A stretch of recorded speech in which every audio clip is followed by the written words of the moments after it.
Hello student, स्वागत है आप सबका हमारे यूट्यूब चैनल लेस्ट हिस्ट्री विद एजुकेशन पे। तो आज हम लोग बायोलॉजी से रिलेटेड कुछ क्वेश्चन देखने वाले हैं और ये सारे क्वेश्चन आपको किसी भी एग्ज़ाम में बहुत यूज़फुल होंगे। तो हम लोग एक एक करके सारे क्वेश्चन देखते हैं और ये सारे क्वेश्चन पेपर में आए हुए हैं, तो आप लोग इसको बहुत ही ध्यान से देखिएगा। तो हमारा फर्स्ट क्वेश्चन है, क्वेश्चन नंबर 1 कहता है जीवन का भौतिक आधार है। तो बताना है जीवन का भौतिक आधार क्या है। ऑप्शन ए है हमारा जीन, ऑप्शन बी है कोशिका और ऑप्शन सी जीव द्रव्य और ऑप्शन डी माइटोकॉन्ड्रिया। बताइए इसमें से कौन सा जो है जीवन का भौतिक आधार है। तो बताइए इसमें से कौन सा ऑप्शन हमारा करेक्ट है।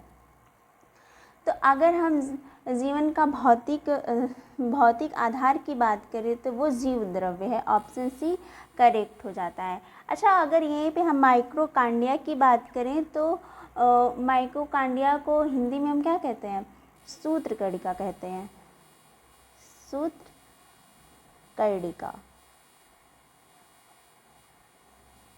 सूत्रकणिका कहते हैं माइटोकॉन्ड्रिया को। इसको अन्य नाम से जाना जाता है कोशिका का ऊर्जा घर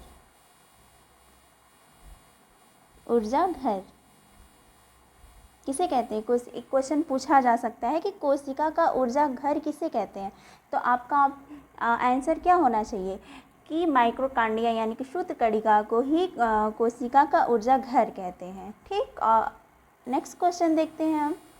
क्वेश्चन नंबर 2 कहता है कोशिका का ऊर्जा गृह किसे कहते हैं। तो बताइए कोशिका का ऊर्जा गृह किसे कहते हैं। ऑप्शन ए है गाल्जी काय, ऑप्शन बी है न्यूक्लियस और ऑप्शन सी है राइबोसोम्स और ऑप्शन डी माइटोकॉन्ड्रिया। बताइए, तो अभी हमने ऊपर बात की थी ना कि पूछा जा सकता है कोशिका का ऊर्जा घर, और यहाँ पे घर कहो या गृह कहें बात तो एक ही है ना। तो ऑप्शन क्या हो जाएगा? ऑप्शन डी हमारा करेक्ट हो जाएगा कि माइटोकॉन्ड्रिया को ही कोशिका का ऊर्जा घर या ऊर्जा गृह कहते हैं। ठीक, और राइबोसोम्स की बात किया जाए तो राइबोसोम्स जो है इसका अन्य नाम क्या है? राइबोसोम्स की अन्य नाम की बात करें तो इसे प्रोटीन फैटी भी कहा जाता है। क्या कहा जाता है? Protein fatty. ठीक, राइबोसोम्स को कहते हैं। ठीक, और यह कोशिका का सबसे छोटा कोशिकांग होता है राइबोसोम्स। ठीक, नेक्स्ट क्वेश्चन है हमारा क्वेश्चन नंबर 3 कहता है कोशिका में प्रोटीन निर्माण का सक्रिय स्थल। तो बताइए कोशिका का प्रोटीन निर्माण का सक्रिय स्थल।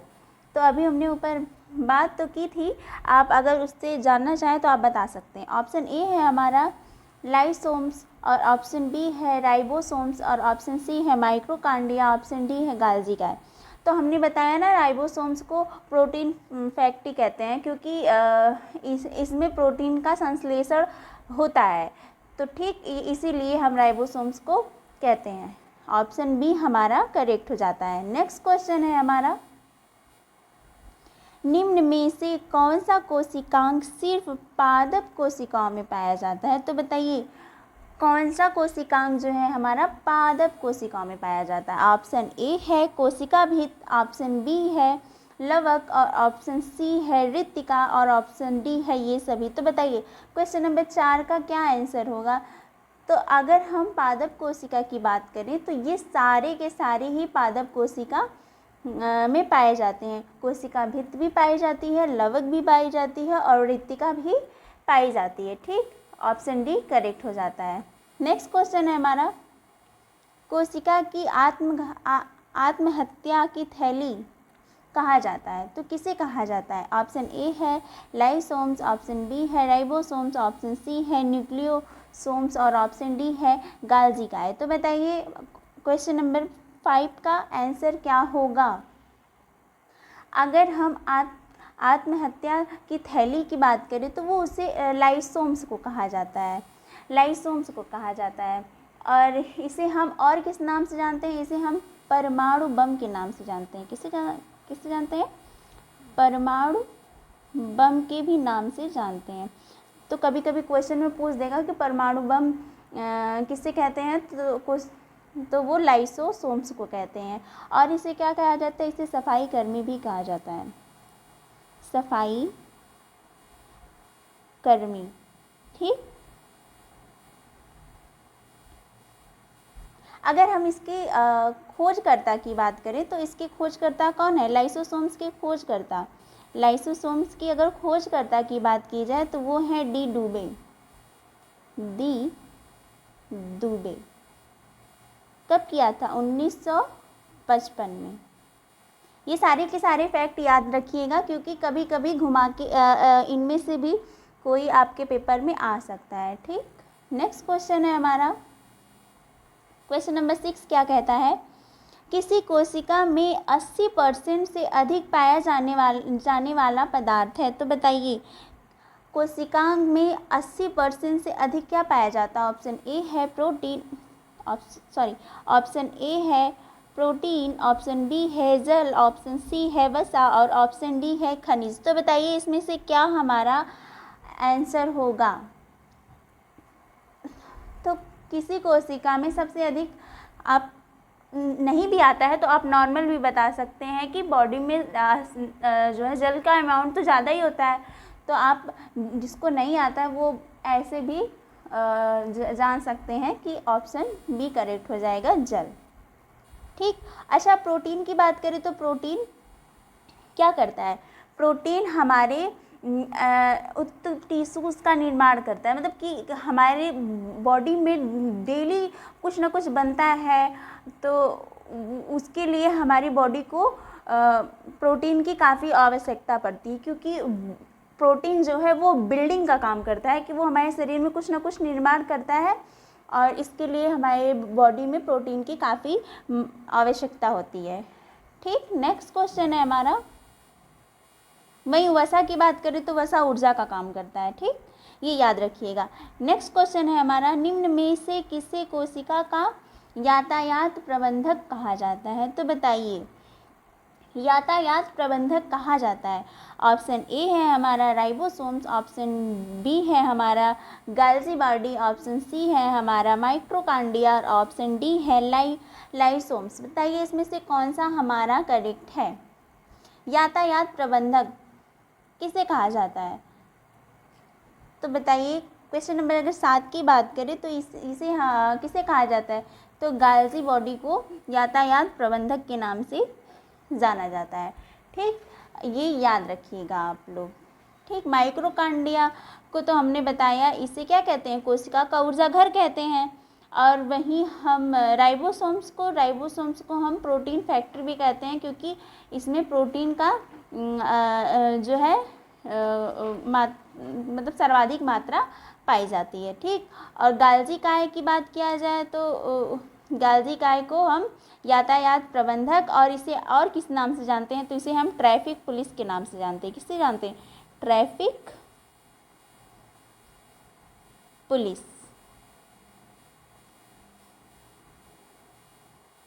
ट्रैफिक पुलिस के नाम से जानते हैं इसे हम।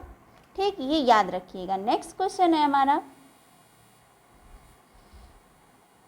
क्वेश्चन नंबर 8 की बात करें तो जीन शब्द का सर्वप्रथम प्रयोग किसने किया था? तो बताइए जीन शब्द का सर्वप्रथम प्रयोग किसने किया था? ऑप्शन ए है वर्ल्डवेयर, ऑप्शन बी है वाटसन, ऑप्शन सी है किर्क और ऑप्शन डी जोहानसन। बताइए कौन से ऑप्शन यहाँ पे करेक्ट हैं? तो अगर हम जीन शब्द का सर्वप्रथम प्रयोग की बात किए थे वो थे जोहानसन जी थे। ठीक, ऑप्शन डी करेक्ट हो जाता है। नेक्स्ट क्वेश्चन है हमारा, क्वेश्चन नंबर 9, अनुवांशिकी उत्परिवर्तन होता है। तो अनुवांशिकी उत्परिवर्तन होता है, ऑप्शन ए है हमारा डीएनए, ऑप्शन बी है आरएनए, ऑप्शन सी है क्रोमोसोम्स, ऑप्शन डी है राइबोसोम्स। तो बताइए क्वेश्चन नंबर 9 का आंसर क्या होगा? तो क्वेश्चन नंबर 9 की बात करें तो वो होता है क्रोमोसोम्स। ठीक, ऑप्शन सी करेक्ट हो जाता है। नेक्स्ट क्वेश्चन है हमारा, समसूत्री विभाजन के फलस्वरूप कितनी संति कोशिकाओं का निर्माण होता है? तो बताइए। ऑप्शन ए है हमारा 2, ऑप्शन बी है 4 और ऑप्शन सी 6। इधर दिया है तो समझिएगा इससे जुड़ा नहीं है, ये ऑप्शन सी की बात कर रहा है। ठीक, ऑप्शन डी है 8। तो बताइए क्वेश्चन नंबर 10 का आंसर होगा। अगर क्वेश्चन नंबर 10 की बात करें तो जो है हमारा ऑप्शन ए करेक्ट हो जाता है 2। ठीक, क्वेश्चन नंबर 11 की बात करें तो क्वेश्चन नंबर 11 क्या कहता है, ग्रेगर मेंडल निम्न में से किसके प्रतिपादन के लिए प्रसिद्ध हैं? तो बताना है ग्रेगर मेंडल जो है वो किसके प्रतिपादन के लिए प्रसिद्ध हैं। ऑप्शन ए है कोशिका सिद्धांत, ऑप्शन बी है उत्परिवर्तन सिद्धांत, ऑप्शन सी है आनुवंशिकता के नियम और ऑप्शन डी है उपार्जित लक्षणों की वंशानुगति। बताइए क्या है ऑप्शन यहाँ पे हमारा करेक्ट। तो ऑप्शन 11 की बात करें तो ऑप्शन 11 में आनुवंशिकता के नियम जो है ग्रेगर मेंडल ने आनुवंशिकता के नियम के बारे में नियम को प्रतिपादित किया है। ठीक, तो ऑप्शन सी करेक्ट हो जाता है। नेक्स्ट क्वेश्चन है हमारा क्वेश्चन नंबर 12, जिन उपस्थिति होते हैं, तो जिन उपस्थिति होते हैं, जिन कहाँ उपस्थित होते हैं? ऑप्शन ए है राइबोसोम्स में, ऑप्शन बी है गुणसूत्रों में, ऑप्शन सी है हरित लवकों में और ऑप्शन डी है माइक्रोकांडिया में। तो जिन की उपस्थिति यहाँ पे पूछा जा रहा है कि जीन्स की उपस्थिति कहाँ होती है? तो जिन की उपस्थिति हमारी गुणसूत्रों में होती है और गुणसूत्रों की संख्या कितनी है? तो 23 जोड़ी गुणसूत्र होते हैं। जोड़ी की बात करें तो 23 होते हैं और उस तरीके से बात करें तो 46 गुणसूत्र होते हैं। ठीक, ये भी याद रखिएगा। नेक्स्ट क्वेश्चन है हमारा,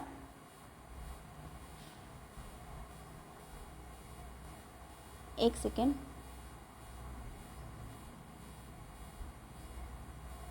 चलिए यहाँ देखते हैं। क्वेश्चन नंबर 16, क्वेश्चन नंबर 16 कहता है शिशु एवं पैतृव स्थापित करने के लिए निम्न में से किसी एक तकनीक का प्रयोग किया जाता है? तो बताइए कौन सी तकनीक का प्रयोग किया जाता है शिशु एवं पैतृत्व स्थापित करने के लिए? तो बताइए। ऑप्शन ए है प्रोटीन विश्लेषण, ऑप्शन बी है डीएनए फिंगर प्रिंटिंग और ऑप्शन सी है गुणसूत्र गणना और ऑप्शन डी है डीएनए का मात्रात्मक विश्लेषण। तो बताइए क्वेश्चन नंबर 16 का आंसर क्या होगा? अगर क्वेश्चन नंबर 16 की बात करें तो वो हमारा होता है डीएनए फिंगर प्रिंटिंग। ठीक, ऑप्शन बी करेक्ट हो जाता है। नेक्स्ट क्वेश्चन है हमारा, जीन का सर्वप्रथम कृत्रिम विश्लेषण किसने किया? तो यहाँ पे कृत्रिम विश्लेषण यानी कृत्रिम होता है जो मानव निर्मित होता है। ठीक, उसे कृत्रिम कहते हैं। जीन का सर्वप्रथम कृत्रिम विश्लेषण किसने किया था? तो ऑप्शन ए है हमारा जेसी बोस, ऑप्शन बी है रॉबर्ट हुक और ऑप्शन सी है एच.जी. खुराना और ऑप्शन डी है वाटसन। तो बताइए क्वेश्चन नंबर 17 का आंसर क्या होगा? तो अगर हम कृत्रिम संश्लेषण की बात करें, जीन्स का कृत्रिम संश्लेषण की अगर बात करते हैं तो वो थे एच.जी. खुराना थे। ऑप्शन सी करेक्ट हो जाता है। नेक्स्ट क्वेश्चन है हमारा, उत्परिवर्तन के सिद्धांत का प्रतिपादक कौन था? तो बताइए इसमें से कौन से होंगे? ऑप्शन ए है लैमार्क, ऑप्शन बी है चार्ल्स डार्विन और ऑप्शन सी है हैक्सेल और ऑप्शन डी है हुगो डी ब्रिज। बताइए कौन सा करेक्ट है? तो लैमार्क ने उत्परिवर्तन के सिद्धांत को प्रतिपादित करने वाले लैमार्क थे। ठीक, इन्होंने ये बताया था कि अगर जिस भी अंग का यूज़ होना बंद हो जाता है तो वो धीरे धीरे विलुप्त की स्थिति में आने लगता है। तो यही इसी पे इनका सिद्धांत था। ठीक, नेक्स्ट क्वेश्चन है हमारा, प्राकृतिक चयन का सिद्धांत किसने दिया है? तो प्राकृतिक चयन का सिद्धांत ऑप्शन ए है Hugo de Vries, option B Lamarck, option C अरस्त और अगस्त होगा यहाँ पे और ऑप्शन डी है चार्ल्स डार्विन। ठीक, तो बताइए यहाँ पे कौन से होंगे? तो चार्ल्स डार्विन यहाँ पे करेक्ट हो जाते हैं। नेक्स्ट क्वेश्चन है हमारा क्वेश्चन नंबर 20। निम्नलिखित में से कौन सा मनुष्य का अवशोषी अंग नहीं है? तो बताना है यहाँ पे मनुष्य का अवशोषी अंग नहीं है। ठीक, ऑप्शन ए है निकटेटिंग पर्दा और ऑप्शन बी है करडाव मांसपेशी और ऑप्शन सी है सामने वाले चपटे दांत और ऑप्शन डी है एक सेकेंड दिख नहीं रहा है, हाँ ऑप्शन डी की बात करें तो ऑप्शन डी है वर्मिंग फॉर्म एपिडक्स। तो बताइए इसमें से कौन सा ऑप्शन सही है? क्वेश्चन नंबर 20 की बात करें तो जो है अवशोषी, जिसमें सोखने के कुछ भी अवशोषित करने यानी कि सोखने की क्षमता ना हो, तो सामने के जो चपटे दांत होते हैं तो ये हमारे कैल्शियम के बने होते हैं ना, और तो ये कोई चीज़ सोखते नहीं हैं और ये बहुत हार्ड होते हैं। ठीक, तो ऑप्शन सी करेक्ट होते हैं। नेक्स्ट क्वेश्चन है हमारा डीएनए का प्रमुख कार्य है। तो बताइए डीएनए का प्रमुख कार्य क्या है? ऑप्शन ए है प्रोटीन संश्लेषण, ऑप्शन बी है कोशिका परिवहन, ऑप्शन सी है कोशिकीय श्वसन और ऑप्शन डी है आनुवंशिकी क्रियाओं का संचालन। तो बताइए क्वेश्चन नंबर 21 का आंसर क्या होगा? तो डीएनए का प्रमुख कार्य जो होता है ना वो आनुवंशिक क्रियाओं का संचालन, जो डीएनए के ही द्वारा जीन्स जो है वो जो है एक पीढ़ी से दूसरी पीढ़ी में स्थापित होता है। ठीक, नेक्स्ट क्वेश्चन है हमारा एक पीढ़ी से दूसरी पीढ़ी में आनुवंशिक गुणों के उत्तरदायी होते हैं। तो बताइए कौन होता है? ऑप्शन ए जीन होता है, ऑप्शन बी क्रोमोसोम्स होता है, ऑप्शन सी केंद्रक होता है, ऑप्शन डी इनमें से कोई नहीं। तो क्वेश्चन नंबर 22 का आंसर तो अभी मैंने ऊपर ही बताया था इस बात को, क्या होता है? जीन होता है। नेक्स्ट क्वेश्चन है हमारा निम्नलिखित में से मनुष्यों में होने वाली आनुवंशिक रोग कौन कौन से हैं? तो बताइए आनुवंशिकी रोग की बात हो रहा है। वर्णांधता, हीमोफीलिया, ऑप्शन सी टर्न सिंड्रोम और ऑप्शन डी ये सभी। तो अगर हम आनुवंशिकी रोग की बात करें तो ये सारे के सारे जो रोग हैं, ये सारे के सारे डिजीज़ हैं, ये सारे के सारे ही आनुवंशिकता में आते हैं। हीमोफीलिया की बात करें ना तो यहाँ पे ऑप्शन डी तो करेक्ट हो जाता है, क्योंकि ये सारे के सारे। वर्णांधता मतलब होता है कि जो है जब हम रंगों को लेके हम नहीं पहचान पाते हैं ना कि हमको जो है लाल और हरे में नहीं पता चलता है कलर कौन सा कलर है। तो ये अगर आप मतलब किसी भी व्यक्ति को है तो उसके आगे वाली पीढ़ी में भी ये रोग होने के चांसेस होते हैं। ऐसे हीमोफीलिया की बात करें तो महारानी विक्टोरिया जो थी वो इसी जो है रोग से ग्रसित थी और इसीलिए जो है शाही रोग कहा जाता है हीमोफीलिया को। ठीक, टर्नर सिंड्रोम की बात करें तो टर्नर सिंड्रोम ये गुणसूत्रों में जो है एक्स्ट्रा गुणसूत्र आके जुड़ते हैं जो है, तो उसे टर्नर सिंड्रोम कहते हैं। ये टर्नर सिंड्रोम जो है ये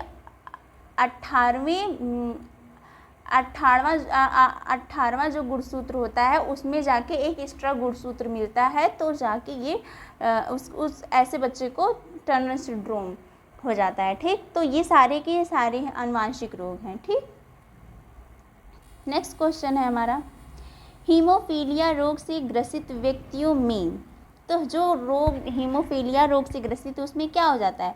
ऑप्शन ए खून की कमी हो जाना, ऑप्शन बी खून का बहना बंद नहीं होता है, ऑप्शन सी रक्त बनता ही नहीं है, ऑप्शन डी उपरोक्त सभी। तो बताइए इसमें से क्या होगा? तो अगर हीमोफीलिया की बात करें तो आप लोग को पता ही होगा कि महारानी विक्टोरिया को जो है हीमोफीलिया ही रोग से ग्रसित थी, इसीलिए इसे शाही रोग के नाम से भी जाना जाता है। और इसमें यही हो जाता है कि मतलब जो है बॉडी में जब कहीं भी चोट लगती है और तो जो ब्लड का सर्कुलेशन है ना वो बहाव बंद हो जाता है, रक्त का थक्का नहीं बन पाता है, क्योंकि अगर रक्त का थक्का बनता है तो बॉडी से रक्त आना बंद हो जाता है। लेकिन हीमोफीलिया में ऐसी कंडीशन नहीं होती है और उसमें जो है रक्त का बहाव जारी रहता है और यही रोग महारानी विक्टोरिया को था। ऑप्शन बी करेक्ट है। नेक्स्ट क्वेश्चन है और आज का लास्ट क्वेश्चन है, डॉल्फिन किस वर्ग का उदाहरण है? तो बताइए डॉल्फिन जो मछली है वो किस वर्ग का उदाहरण है? Option A amphibia, option B पक्षी, ऑप्शन सी स्तनधारी और ऑप्शन डी मत्स्य। तो बताइए डॉल्फिन को किसके अंतर्गत रखा जाता है, किस वर्ग के अंतर्गत? तो डॉल्फिन जो है ये स्तनधारी होती है, यानी कि ये जो मछली होती है ये स्तनधारी के अंतर्गत आती है। ठीक, तो आज का ये लास्ट क्वेश्चन था। आज के लिए इतना ही। नेक्स्ट वीडियो में हम बायोलॉजी से रिलेटेड और भी क्वेश्चंस लेके आएंगे और ये सारे के सारे क्वेश्चन आप लोगों के लिए बहुत ही यूज़फुल होंगे। और हमें वीडियो कैसे लगी ये कमेंट में बताएं। वीडियो पसंद आए तो लाइक करें एंड चैनल को सब्सक्राइब करें। आज के लिए इतना ही। धन्यवाद।